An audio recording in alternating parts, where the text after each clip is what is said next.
That's when cautions happen, when someone's holding you up a bit and you're trying to get out. Oh, one into the wall. Looks like the 50 truck in the wall. Josh Rayom. That had every look of a flat tire. Sure did.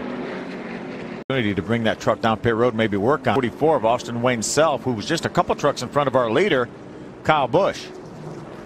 And Johnny Sauter, before the caution flag, has been able to use this restart to get around Johnny. Infingers had 5 top 5s this season. No trouble. Yes, indeed. The 45 going around. That's TJ Bell. Bell had some contact from Friesen, it looked like, down on the inside. A nice job by TJ, spinning that thing around, heading in the right direction. He won't lose a lap. When he has this issue. Remember, Friesen was just on pit road, made an adjustment, just tried to squeeze inside of TJ and slips by. No damage there to the 45 truck or Friesen. A lot of action, just as we expect. Kyle Busch leading. This is what he sees. Oh, contact in front of him. Justin Haley and Kyle gets inside of him, and the caution is out. So it's Haley and the 44, Austin Wayne Self, getting together right in front of the leader, Kyle Busch, and that's going to bring out the caution. Self is not too happy with the 24 truck of Haley. Looked like Haley dove in the corner. Maybe the truck didn't stick, got into the side of Self. Perspective, you see the 24 and the 44 just ahead of him, and then bam. You think maybe hit the apron with a left front tire, and then that kind of lost the front end a little bit? He kind of had a bad angle into the corner. Looked like he was really low when he entered, and certainly slid into the 44 truck right there. Yeah, watch the 45 of TJ Bell. He makes contact with the left side of the 44 of Austin Wayne Self. Bell running back in the 22nd position. You can see they just get hung together. Some of the racetrack, but Joey Logano told me he thought they would be on the top quickly. Caution on the track, Rick. And the 99. A lot of damage to David Starr's car. Get down, bring down pit road here. That right front. Looks like there's some heavy contact. Road. We see right here, David's entering the corner. It looks maybe up about the middle lane. Wow, car just goes straight. I'm not sure if he got way loose before that and was correcting or had a flat tire. As straight as it was, it looked like a flat tire to me. Some sort of mechanical issue. Kyle Busch out front at Bristol. I still think both of them are pretty mad at me. A caution on the racetrack again, Rick. Caution has come out one more time. 98 was kind of slow, and Eric Almirola. And it looks as though it's a lot of damage to the right rear of that car. Series and the Xfinity Series right there in the middle. And take a look at what happened way up the racetrack. 3 wide. Yeah, that's 3 wide. It's just not going to work. And, you know, there't no way Eric Almirola understood that they were 3 wide. And then, obviously, was having issues. Probably had a tire down. And there he is trying to be at the bottom, as you mentioned.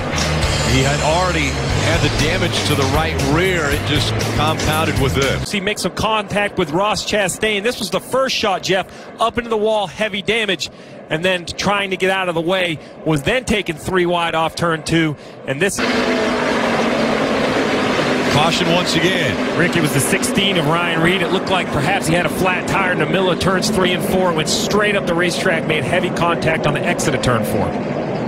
Ryan Reed involved with Eric Almirola on the last caution. Yeah, you have to ask yourself, you know, did a piece of sheet metal perhaps rub that tire? You see right here on the bottom of the racetrack, just at the top of the view, running the bottom, which unfortunately, Jeff, is not a good place to be when you lose a tire in the car.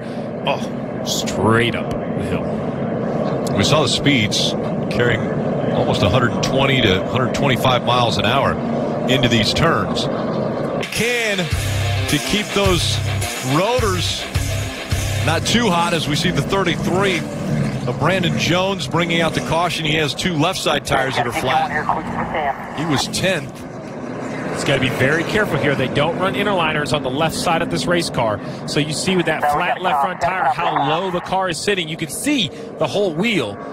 So that all those sparks you see, that's not just bumper bars. That could be actually the front suspension. coming into this race with 5 races left, you see he just got free off of turn 4, makes contact with the inside wall. Not huge contact, though, Steve. We've seen much bigger contact when people spin off turn 4 than that. So hopefully it's not too much damage. So the caution comes out 39 laps into the 85-lap second stage. Earnhardt Jr., and that has instantly moved him up. He'll be in the Cup Series full-time next year, Jeff. Yeah, such a short time. And 78 into the wall. Coming off of turn number 2, that brings the caution out for the 7th time. Tommy Joe Martin's in the 78. Like left front. That's going to put Joey Logano in the lead lap. Come down pit road. Come down pit road right here. Something's broke on the left front. That put him just 1 lap down, and then he was able to battle to get. Yeah. Wow. See right there, it looks like maybe a lower control arm. Yeah, something definitely broke. So hard into the wall for the 78. See that left front right there, just. So now really it's decision time. I think all of these cars on the lead lap have 1 set of tires left with 83 laps to go. There's only 40 laps on these tires, but it's now the time you take your last set, Rick. I mean, if you are... Just also point out the 3-car of Ty Dillon running in 3rd right now, has steadily worked on that race car throughout the night and got himself into the top 5. He gets very loose there. We've got a caution, guys. 62 on the wall. Brendan Gaughan had come to pit road a few times, had some issues with that car, and now has got into the wall. The 8th caution of the night has come out, and this will be a sprint to the finish. Front stretch, this is how he got here. You see 3 wide right here. Jeb Burton was kind of in the middle, looked like he got loose, corrected, and basically just caught the 62 in the left rear. Then the 62's left rear tire goes down. Brendan goes up into the wall. I mean, listen, these drivers have done a great job all night of somehow making 3 wide work, but it doesn't work the majority of the time. And right there, Jeb Burton, it just turns right. So I don't think he means to go up and catch the 62, taking himself out. Very vocal when he was driving here at Bristol. Oh, you saw the car. Yeah. So right there, before it turns right, you see the front end move a little bit, like something either mechanically broke or more than likely perhaps just had a flat right front tire. 10 most of the night. He's running up high. It almost looks like the tire goes down right there in the middle of the corner. Yeah, right there. Well, we've seen a couple. The 43, I think, melted a couple beads.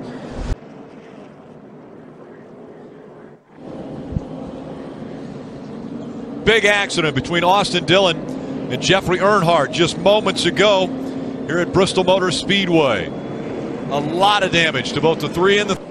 There you go. You see Austin Dillon dives to the bottom of the racetrack and just spins out. He had to have a tire go down or something break on that race car. For that car to spin around as quickly as it did, that wasn't just being loose and not being able to collect it. Something happened. But that's Thunder Valley. Things happen and they happen in a hurry. Jeffrey Earnhardt, nowhere to go, running the top, entering the corner, well over 115 miles an hour. Next thing you know, the 3 slides right up in front of you. Heavy contact. I mean, look how fast the 3-car spins around. Green flag run. There you see him up against the wall. He looked like he had a tire going down. We talked about brake heat potentially melting a...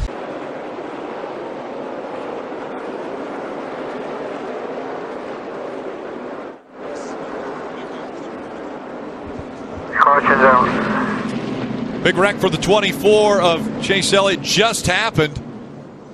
The 13 was sparking going down the backstretch. Looked like he perhaps had trouble. I don't know if that stacked traffic up, but the next time I looked up, the 24 was spinning. White cross. Take a look. The contact there with Kevin Harvick. Kevin Harvick was exiting the top. Looked like he was in the middle lane. The 24 leaving the bottom. Looked like he thought he was going to have the middle lane. Makes contact. Yeah, I think you nailed it. I think the 4 was trying to go around the lap car and just didn't know Chase Elliott was there. And now it's up to Alan Gus to do. Hard into the wall is the 34. Big hit.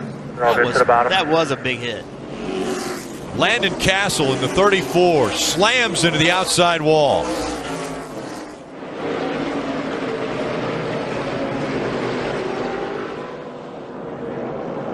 Caution coming out. Big impact on the inside wall. Just touched the inside wall, then comes back around. Hit the outside wall hard enough the front tires came off the ground. I couldn't tell from that angle if there was contact or how he got spun around between him and the 30. I just couldn't tell. By the time he was coming into view, he was spinning. Going to look at it a little bit earlier. So we see the 32's running the top. Landon Castle's running the bottom.